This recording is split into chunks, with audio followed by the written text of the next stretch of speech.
Welcome to Talking Pictures Trivia, the podcast in which a group of geographically challenged friends explore movie through trivia. I'm one of these friends, and today's host, KJ, and with me is... Margaret. And Pat. For those joining us for the first time, we start off each episode with a movie quiz, as these 4 rapid-fire trivia questions will determine who earns today's trivia crown. The first question is worth 1 point, and each question after that is worth 1 more point. Then we'll follow it up with a theme discussion, this week being Inverting the Original. Tom, tell us about today's movie. Walking up to theaters in 1971, we would have had to choose between McCabe and Mrs. Miller, Summer of 42, Who is Harry Killerman and Why is he saying terrible things about me, Shaft, and today's movie, Escape from the Planet of the Apes. KJ will be our questioner today. KJ, what is Escape from Planet of the Apes all about? Escape from Planet of the Apes is the 3rd movie in the Planet of the Apes saga and takes place right after the second one finishes. At the end of the second one, for those who have seen it, spoilers for those who haven't, they blow up the entire planet. Luckily, 10 minutes before that, our favorite apes from the first movie hopped into a spaceship and came back in time to 1970s New York.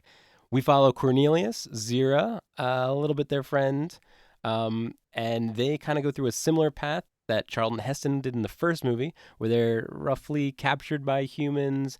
Then the humans find out the apes can speak. They have a trial to decide what to do with them. Then society kind of accepts them. They charm them over. But then everybody gets nervous because they find out eventually the apes will take over. And unfortunately, all the apes are killed at the end of this movie. It's time for question 1. What are the first words the humans hear from apes? Locked in. Locked in. All right, Tom, what do you have? Is it because I don't like bananas? Margaret? Because I loathe bananas. Pat? Because I loathe bananas. Points for everybody. And feel free to do impressions of Zira, because her voice is pretty great in this whole thing. Yes. It's time for question 2. Apart from the pregnancy, what seemed to cause Zira to faint? Locked in. Locked in. Locked in. All right, Pat, what do you have? She sees the gorilla. Margaret? Yeah, a stuffed gorilla in a museum. Tom? The same thing, stuffed gorilla. Yeah, you know what's funny? All the apart from their son, who was an actual ape, the apes, but there were men in costumes, looked terrible, including that stuffed gorilla, right? Yeah. It was... Yeah, the fake gorilla that kills the guy looks pretty bad. It looks sort of like a parody of the movie itself in the movie. Yes. It's time for question 3. 3 apes travel through time back to 1973. For a point each, what ultimately happened to each of the 3 apes? Locked in. Locked in. Tom, what do you have? Well, Milo gets killed by an adjacent gorilla in the cage next to him for some reason. And then Zara gets shot by the evil doctor guy. And then Cornelius gets shot by the army people. Pat? Yeah, I guess I would go with generally the same things. Milo? Yeah. That dude, Milo. Mhm. he gets killed by the gorilla, which for some reason is in the cage next to them, which seems like a really bad idea for them to have done. Mhm. The Zira gets shot by the evil dude, and then she throws her baby, well, not her baby, but the other baby, into the water. And then, the last one, he gets shot by the army dudes, and I don't actually know what happens to him, whether he falls in the water, whether he falls down, but he dies. Oh no, he falls down because it's clearly a doll.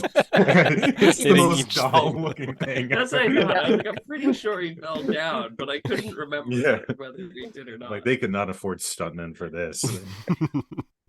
It's also important to note that their baby Milo was shot before she threw him in the water. Yeah, just I to- mean, really, Yes. totally shut up. Right, Yeah. Yep. Just to save Zero a little bit. And Margaret, what do you have? Oh yeah. I mean, I guess the same thing.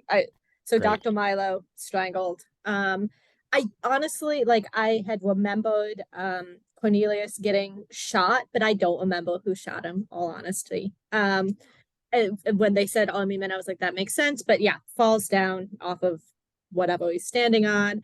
And yeah, Zila also was shot and lies down on top of him so they can die together after throwing the baby in the water. What a turn for the movie, huh? Right? It's just happy, campy, I feel corny. it's like a very 70s thing, though. Right? To all of a sudden get everybody. Well, I mean, shot. all of the movies end that way. The first 3 movies, they all end on pessimistic Tragedy. notes. Yeah. True. But I mean, the thing Charles- is that we also, my wife and I called it because we were like, oh, I go, because she was like, they're going to find the Francis of Assisi medal on the baby in the zoo. And then we're watching, I go, you know what's going to happen? I go, the last words of the movie are going to be the other baby saying mama, and then you're going to see the medal. I go, that means everyone else has to die. I go, so we kind of called that beforehand, and I was like, we got it. And how about that baby saying mama? Even my daughter Hannah was like, I think they're just looping the That's video. what I just said. I go, they're clearly looping the video. Well, my audio cut out at the end of that movie, so I didn't get the last minute of it, but I figured it out. Either. Yeah, that's the same Yeah. thing. I had the same thing, Margaret. Yeah, Yeah, it cut I mean, out. it was so fine. I had context clues. I just assumed the baby died until we, whatever. Just disgusting. Until I looked No. it up. Yeah. Mhm. No, 'cause, Well, yeah, that was it's my going, generational memory. Oh, I didn't get that. Yeah, Yeah. it's like, yeah, I was like,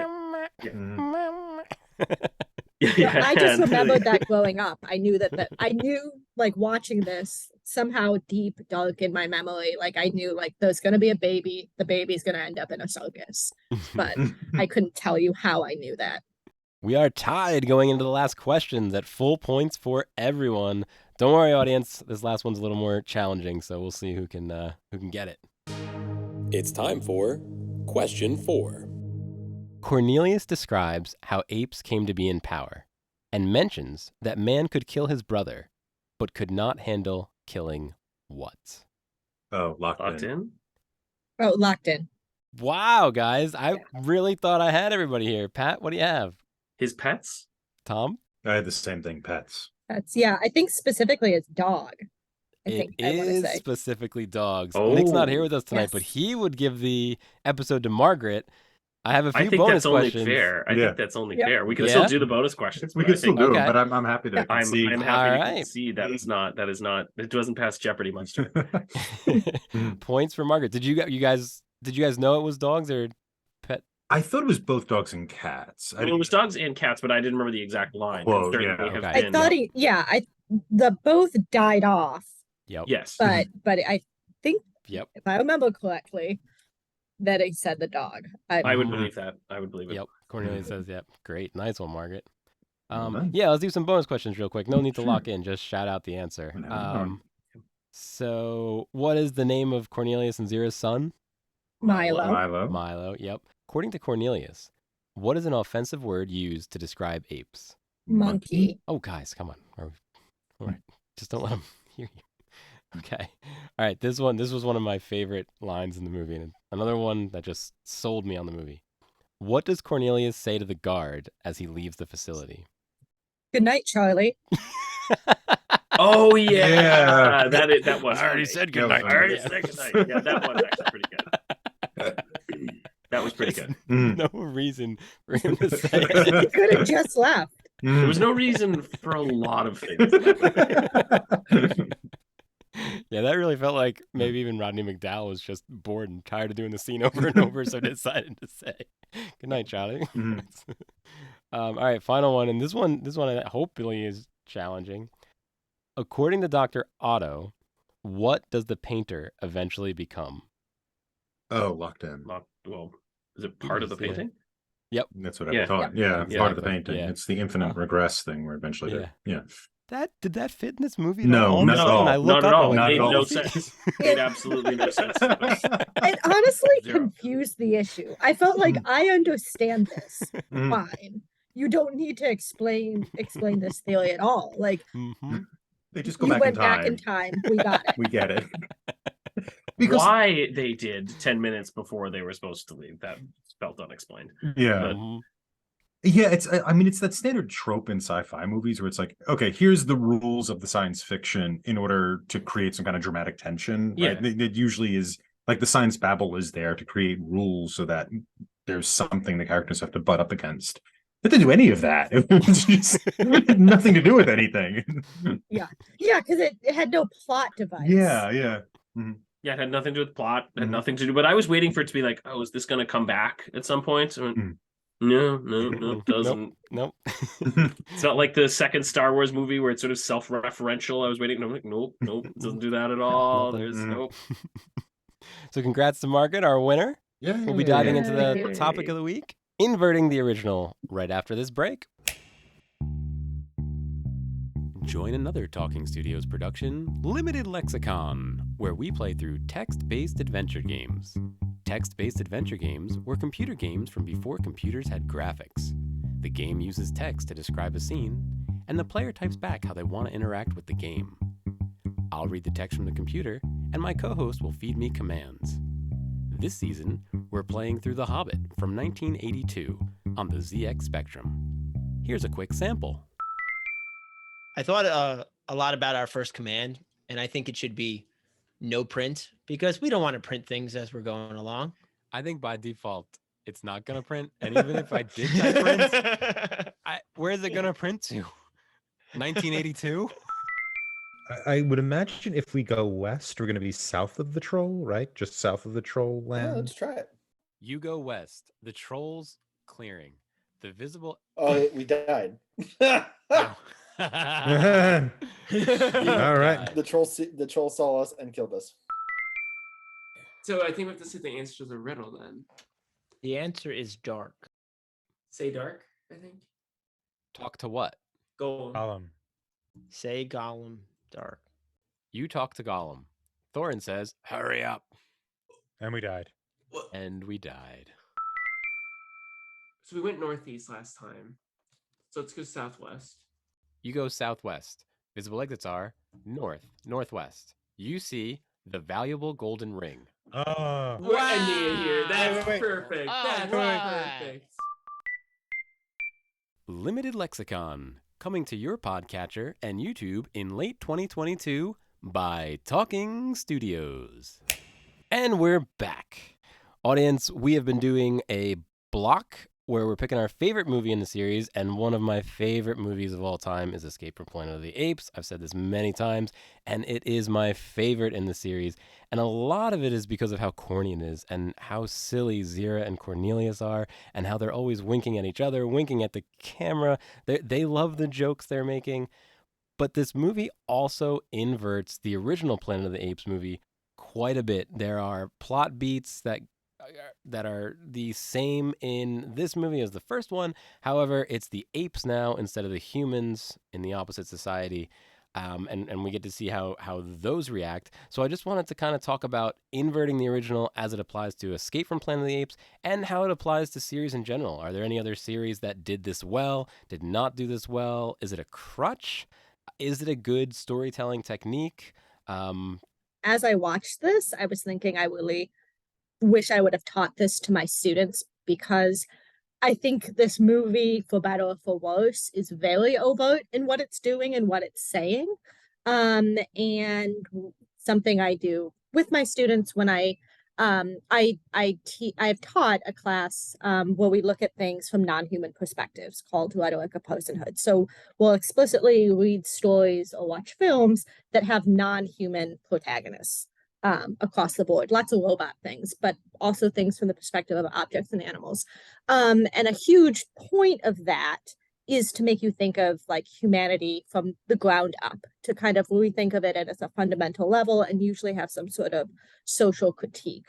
the first film, obviously, as humans are the outsider, you are able to empathize with animals in a different way and think about society.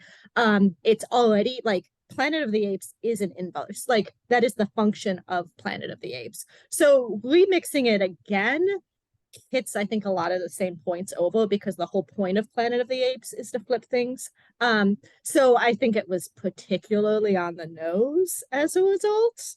Very, very on the nose, but seemed like exactly the point of having a story with ape protagonists. And in terms of inverting the original, I suppose my favorite part of these three films is, I said it before in last week's First Impressions, is Kim Hunter.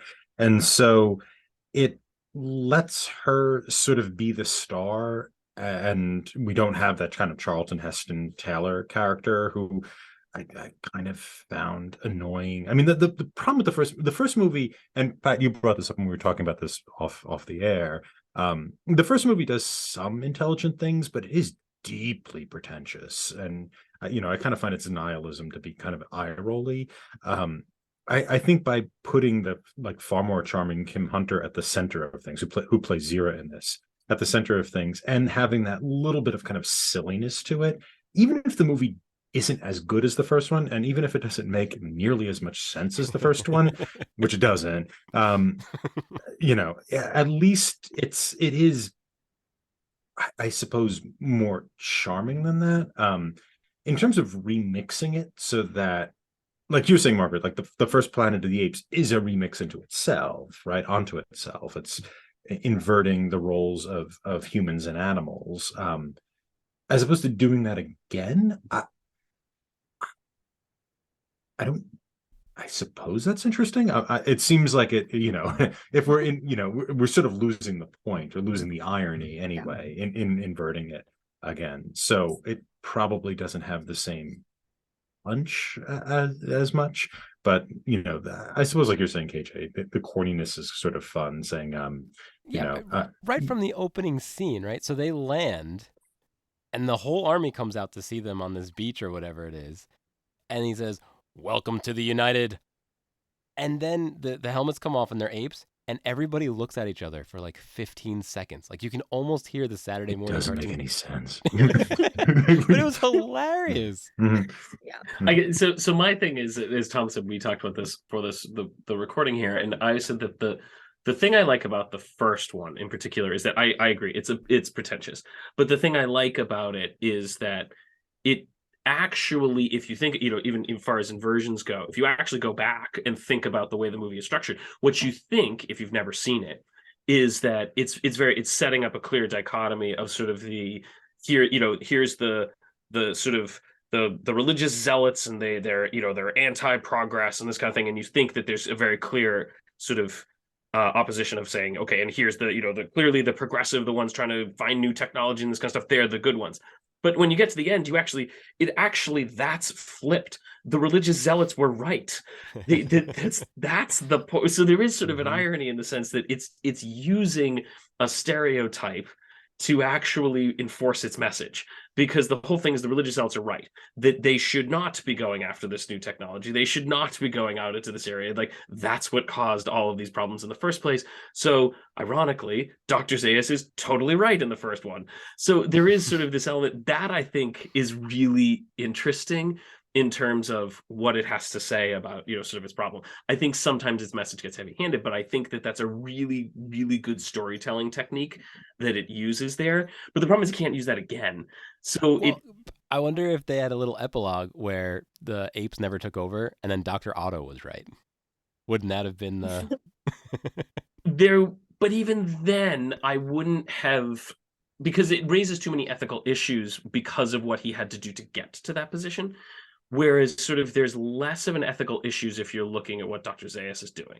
He knows for a fact what happened, and he knows for a fact what he's actually covering up. Dr. Otto is just kind of, has his sort of sinister German accent. He's, clearly he's the evil one who wants to kill the baby. There's this sort of, I agree, there is sort of a campy humor to that. But that's my biggest thing, is that that's sort of what the third one lacks to this sort of that it's that storytelling inversion, whereas the first one really had that, and I like that aspect of it.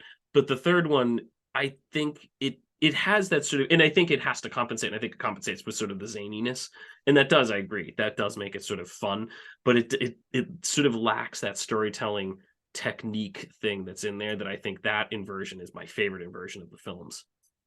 Can we trash the second one at all now? Yeah, Are we yeah. saving, Can we, are we Oh, saving man. that? Are we saving that? Can we get on our horse and ruin Are we it? saving? No, should we just Oh. save that? Is that for the after the Make a B-side. yeah, the B-sides. Sorry. So I want to mention the book actually at this point. So in the book is more similar to the first movie, where it's a human landing on an ape planet, but society accepts him like they do Zira and Cornelius. Like, he goes to nightclubs, he's popular, he's in magazines. The apes have more technology in the book than they do in the movie.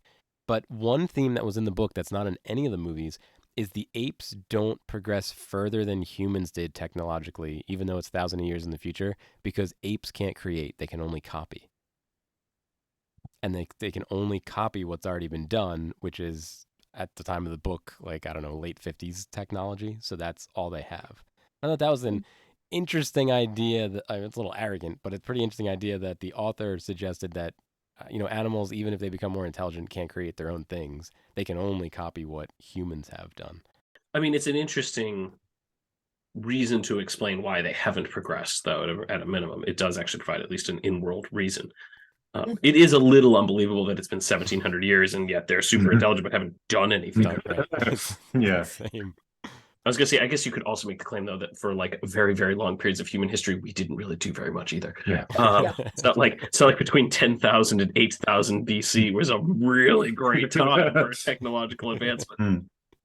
But also, like in the original movie, the idea of, like, to your point, Pat, that if they're not able to progress, that has a sort of, there's something good about that, or that's on point, right? Like, yeah, progress actually is somewhat dangerous, and these things are sort of a bomb on the planet if they're not able to progress. Like, if they only can imitate, they can't advance. And just to interject again, another thing I'm thinking, now that I'm thinking about it, in the TV show Return to Planet of the Apes, they also are stuck in technology, but there's a lot of things that the apes did that we also did. Like, Cornelius has the original works of Ape Spear. Are we counting this as a canonical equivalent here? So I just wanted to bring up, Ape Spear, William Ape Spear. See, I wanted to know what happened to the bonobos, because we've got 3 of the great apes, but what happened to the bonobos? There's no bonobos. In War for Planet of the Apes, the third, I'll call them the James Franco ones, I'm pretty sure there's a bonobo in that one. Oh, okay. Oh, okay. Yeah, I think they're a little more diverse. Actually, that trilogy isn't terrible. I think it's great. I strongly endorse it. Particularly the second one of that series, the that's Dawn of the Planet of the Apes, right? There's Rise, Dawn, and then I forget what the last one is called. War. Yeah. Yep. That's the one where they like stumble upon them in the woods, right? There's like a team of humans walking in the woods, and but there's this really there was this power struggle between Caesar and I think it's Aldo. Like, that it kind of goes back to the original series. I don't remember if it's Aldo or not, but it's a similar power struggle as the original series, but like deeply compelling. I also just tend, maybe because of the way I was raised in this Planet of the Apes loving house, to be deeply sympathetic to the apes and like very much kind of buy it. Like, it doesn't feel as cheesy to me. So like the James Franco ones, like Andy Serkis as Caesar, is deeply compelling. Like, I buy him as any character and find him just as interesting too.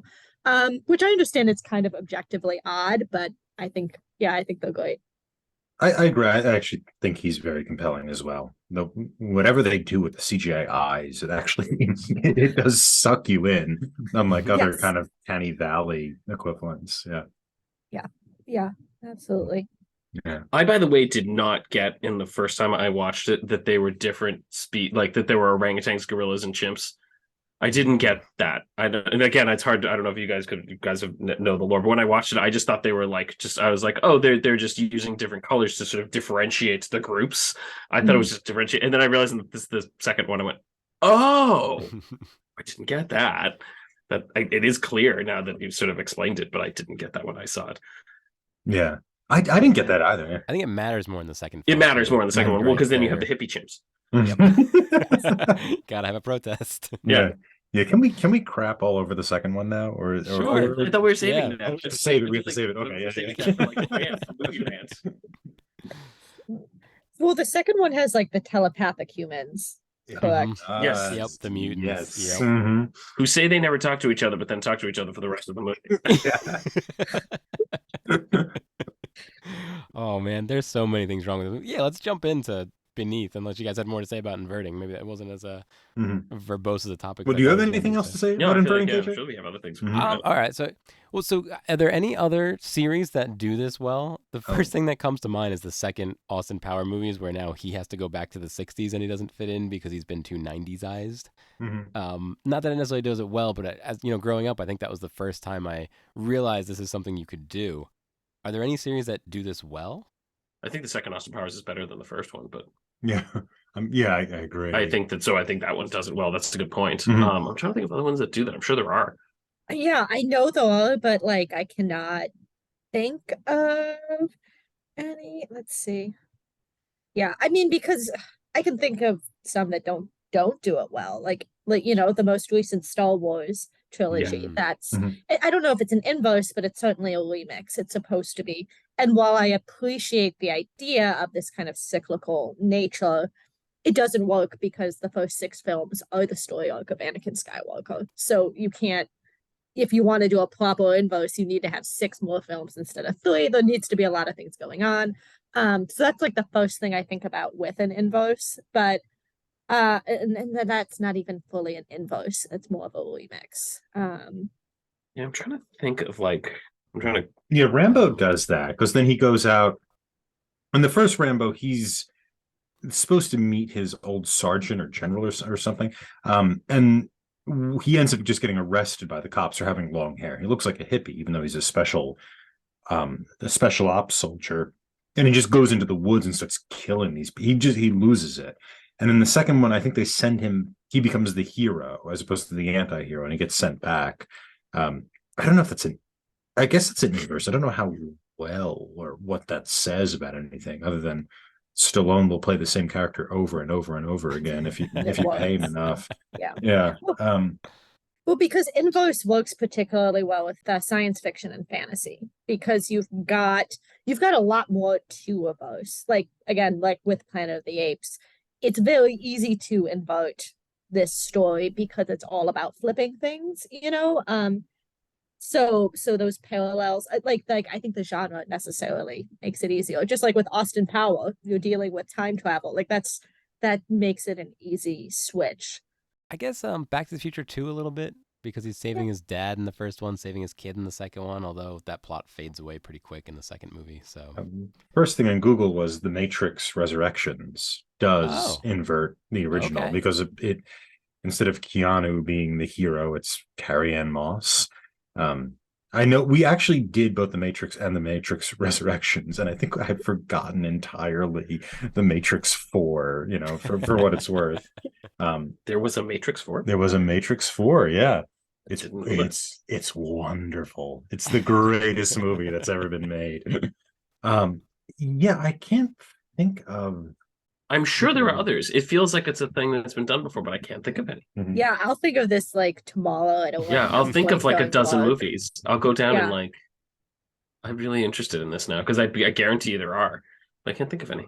Well, we may have struggled to come up with inverting movies, but nobody struggled to answer these trivia questions. And I'd like to once again congratulate our winner of the week, Margaret. Well done.